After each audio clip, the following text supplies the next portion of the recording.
Hello, good afternoon. This is the very first of our. Oh, hello. Oh, well, no, there she is. Hello, Liz.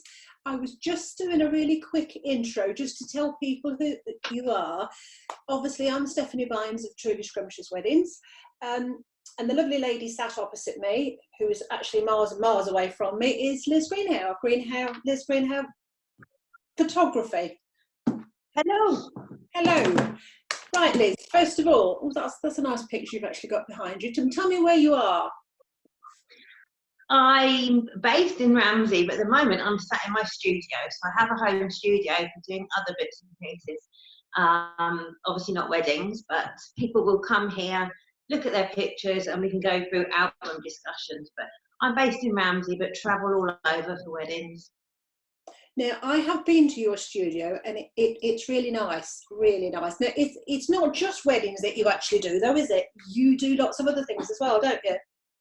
Yes, families, babies, dogs, product photography.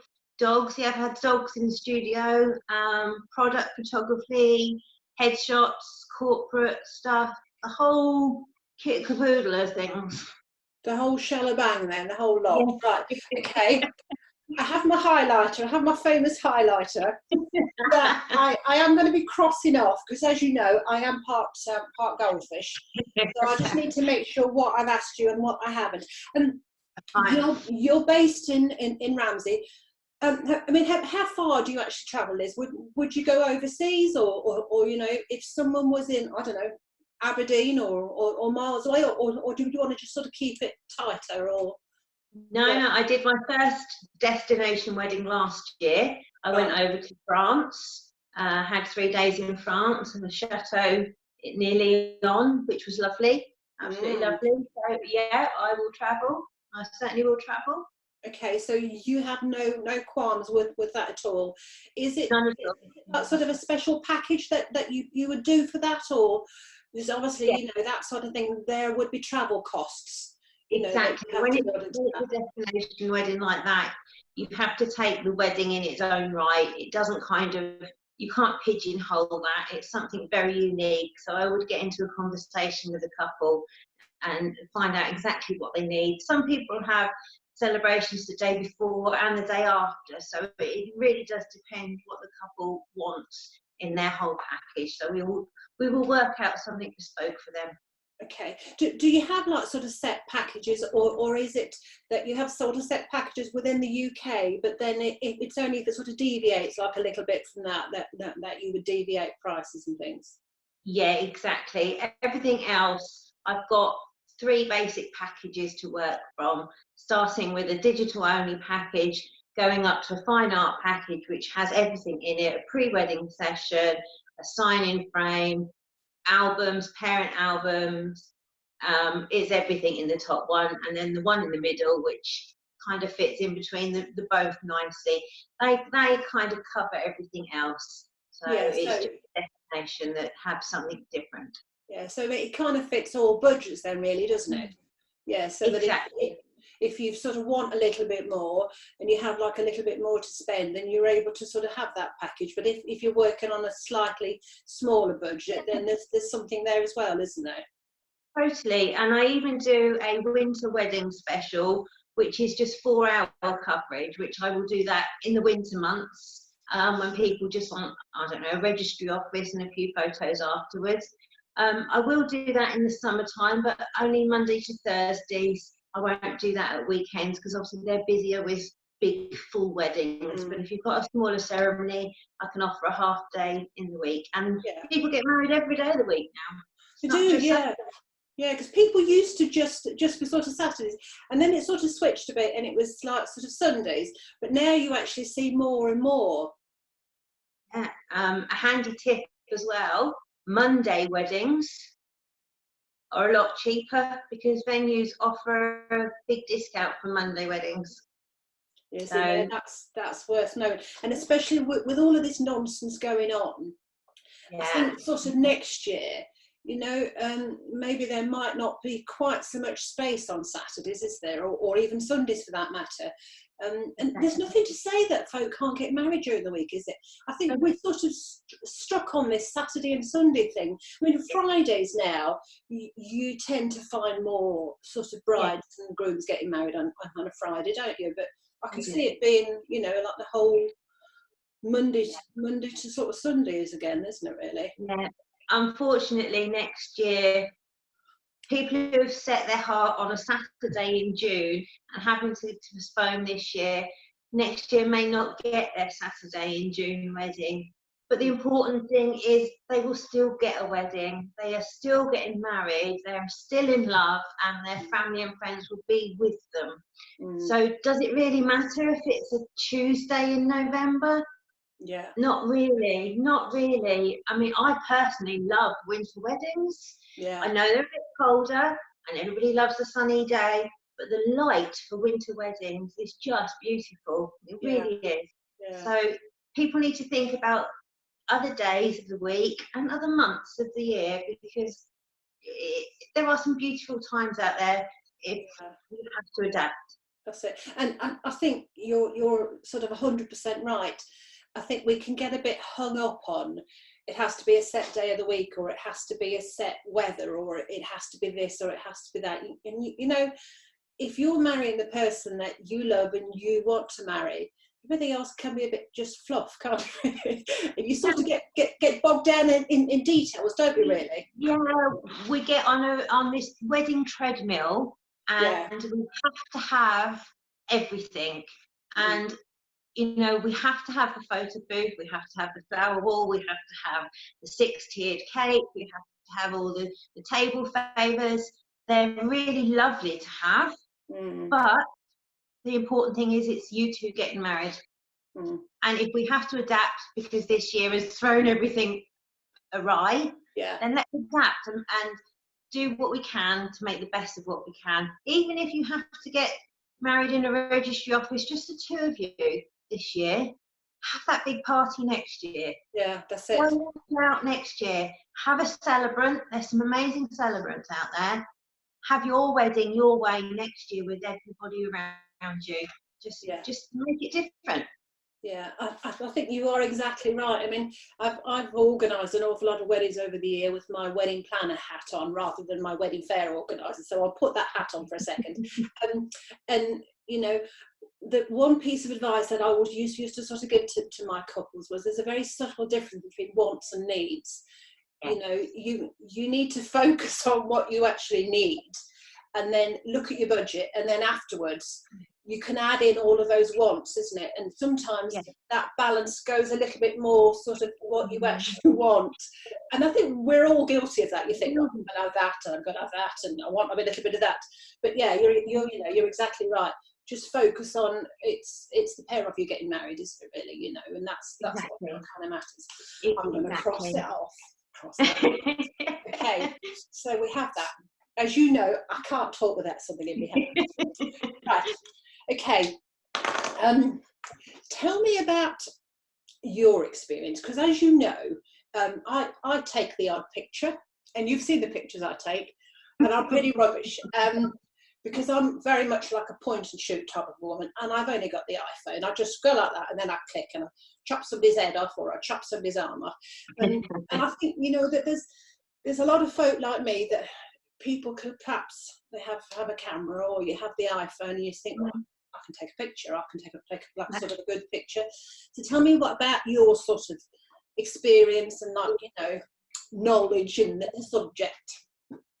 Well, I've only been doing weddings for 8 years. I never set out to be a wedding photographer.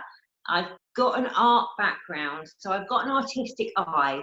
And about 12 years ago, my husband bought me a DSLR camera, a digital camera, for Christmas. And I opened it and I looked at it and I said, I don't know what to do with that. I haven't got a clue. I was lucky enough to go to somewhere local to learn what all the buttons did on a camera, because when you've got one of these technical cameras with changing lenses, there's lots of buttons that do lots of different things. So I went and learned that first, started taking pictures, and then a couple of years later I got asked to photograph a friend's wedding, which I did, and I loved it and I was hooked. decided that this could perhaps be a career for me. So I started to advertise for weddings. I did 3 in my first year, I did 8 in my second year, and I did 30 in my third year. And it's been 40 plus ever since. So the moral to that is learn slowly and practice, practice, practice. iPhones, and well, all phones these days are amazing. I've got a Samsung and I take that out with me. The best camera you can have is the one in your hand at the time. Yeah. But when you're taking pictures, look for the light. Make sure you've got enough light on your subjects, and hold your phone steady. So when you've got your phone in your hand or iPad, everybody kind of goes like this with it. For your subject to shake, Absolutely. Hold it with 2 hands. So you've got less. So your thumb will be near where your trigger button is. Hold it with 2 hands, nice and firm with your feet, and then take your picture. It's just taking your time. Light is the most important thing. Without light, you can't have a picture. No. So natural light, artificial light. You can take photos at night under a street lamp because that is artificial light.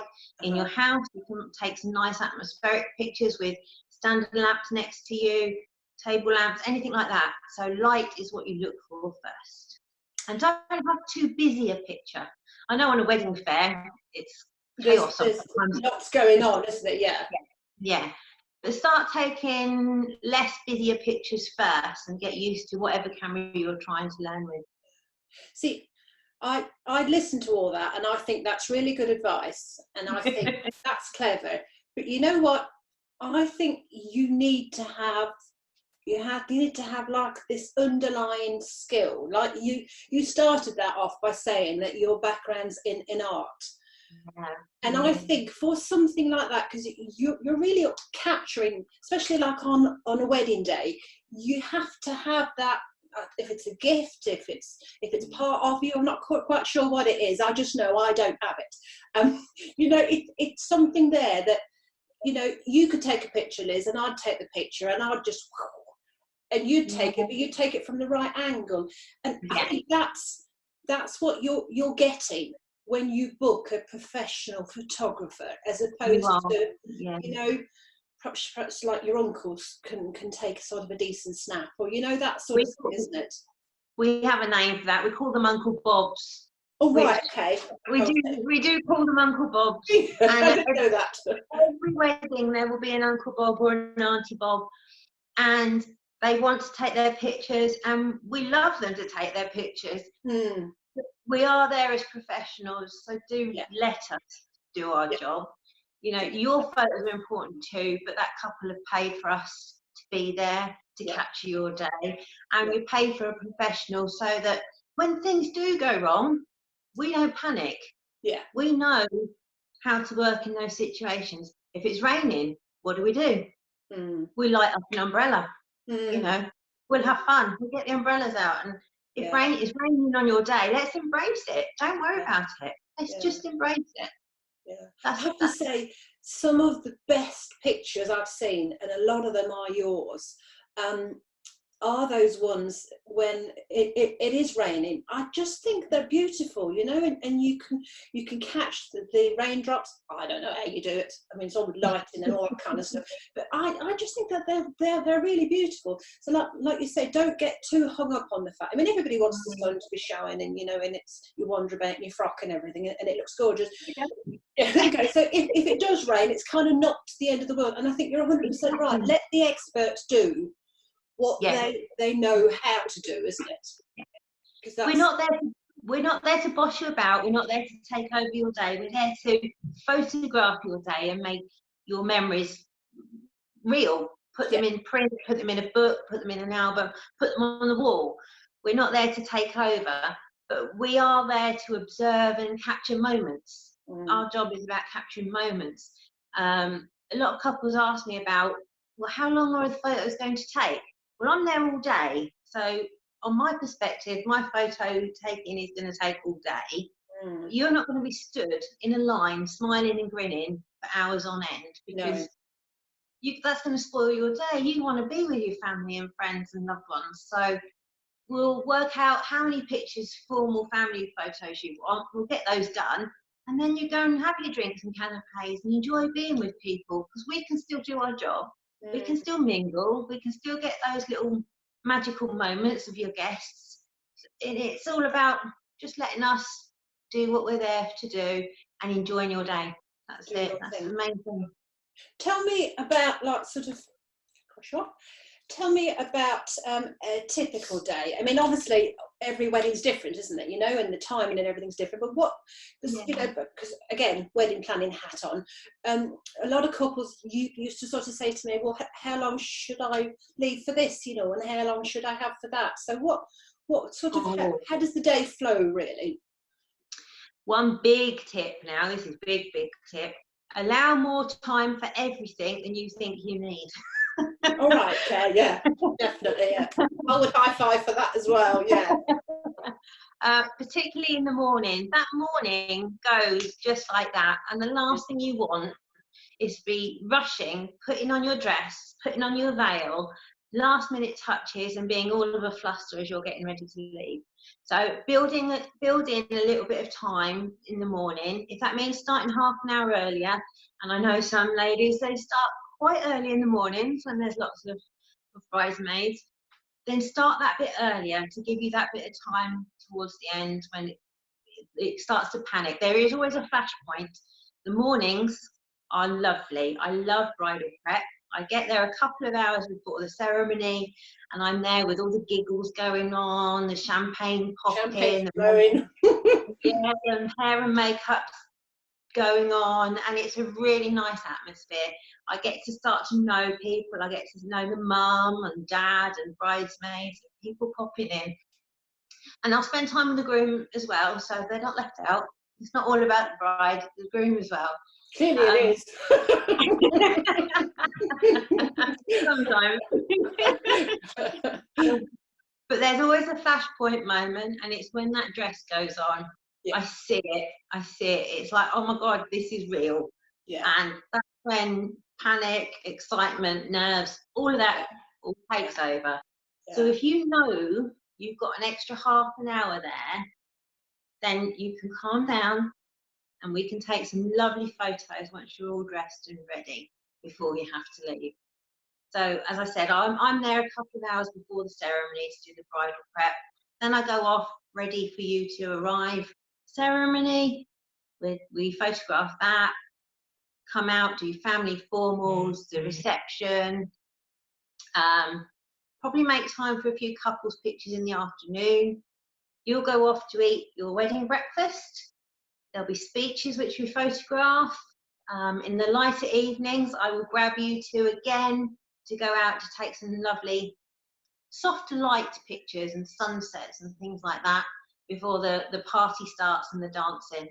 So it's a good 10 hours at least for a day's wedding photography. Captures everything. That's a full day, isn't it? And I would think, you know, spending that amount of time, Liz, and then you've obviously met the couples before, and then on sort of the actual wedding day, you really get to sort of know them, don't you? You know, you actually form that bond, don't you? Yeah, I've got couples now who I class as friends, really good friends, through meeting them and photographing their weddings, and then coming back to me with babies afterwards. Yeah, that's it.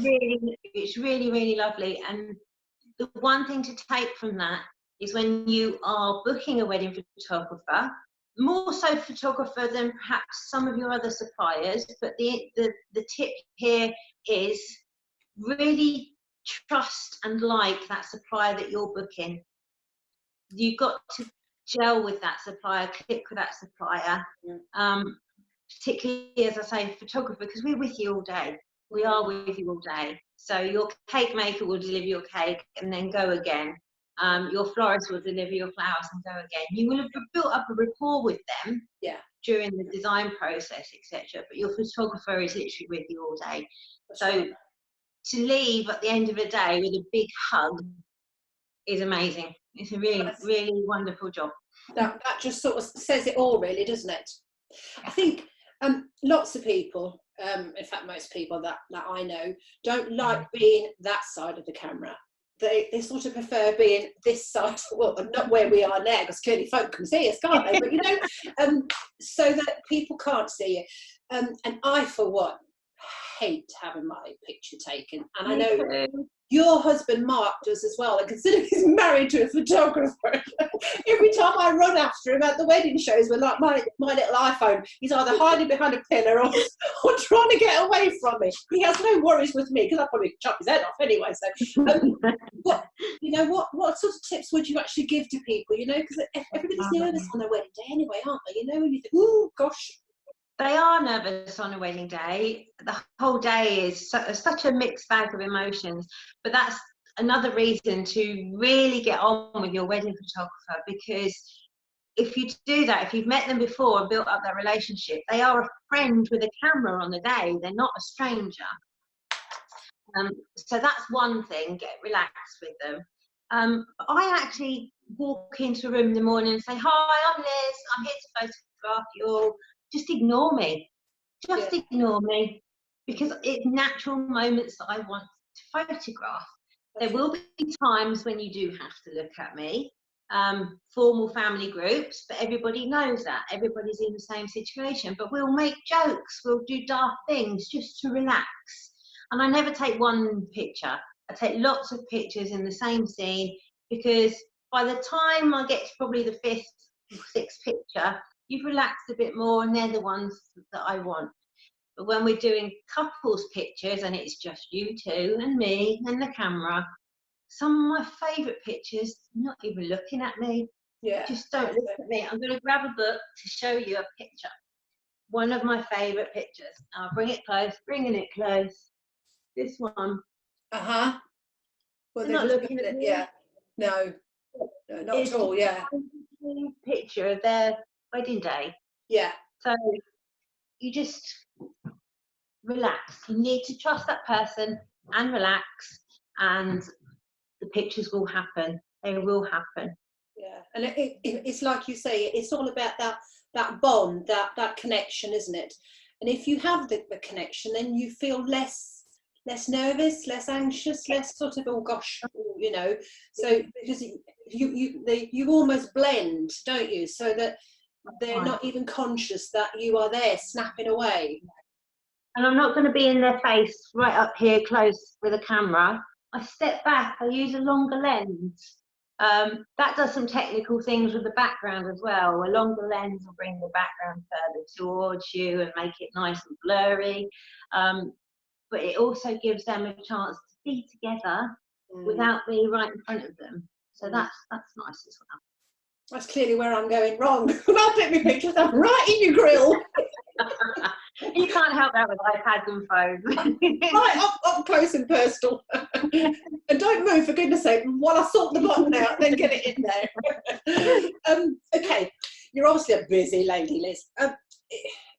How soon should people book their photographer? You know, should it be? I know it's kind of one of those, isn't it? You know, I mean, how soon do you get booked up, for example?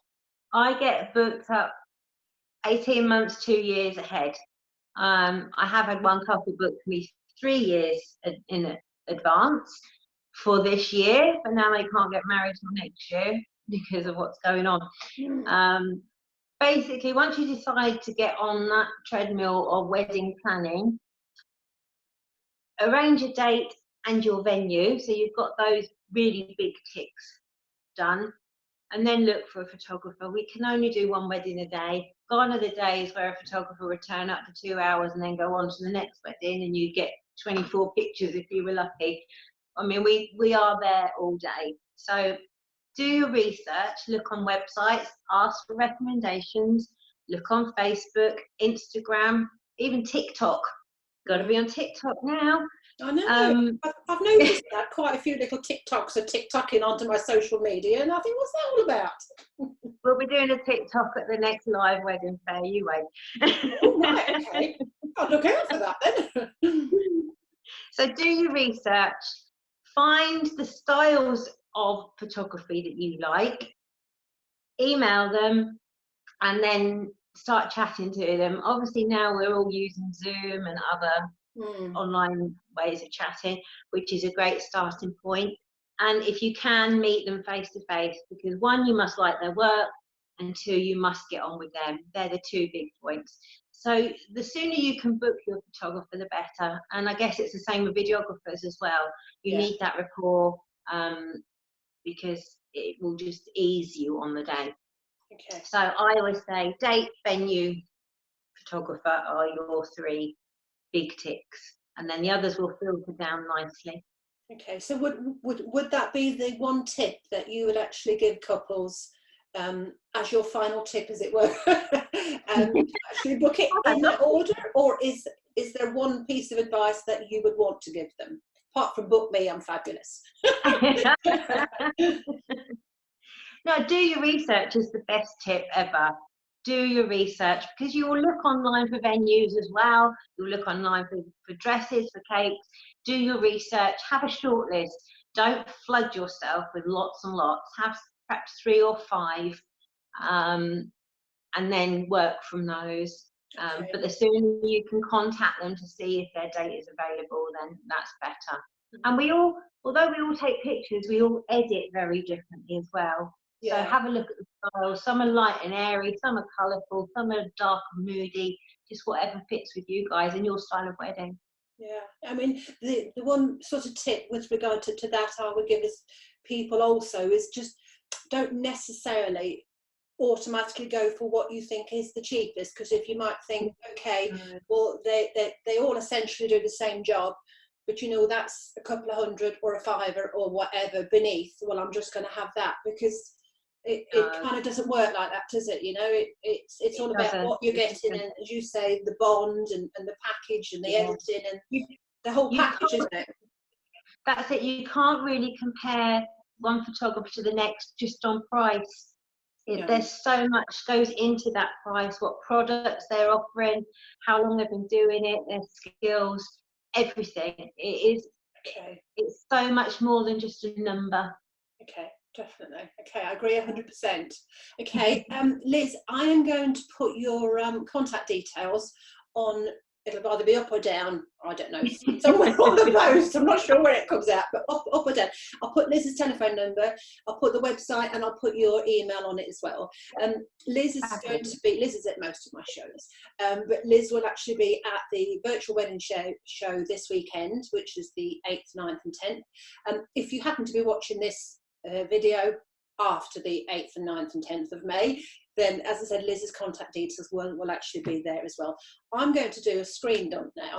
So I'm going to attempt to do a screen dump, because my screen pictures on here are just as rubbish as everything else.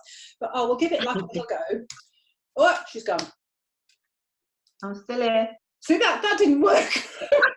Okay. I am pretty rubbish, honestly, I am. And I know my skills in life. I can plan a good wedding, I can plan a good wedding fair, but photography or anything like that's just not good for me. All right, it was really nice to speak to you, Liz. And I'll speak to you again. All right, lovely. You take care. Bye.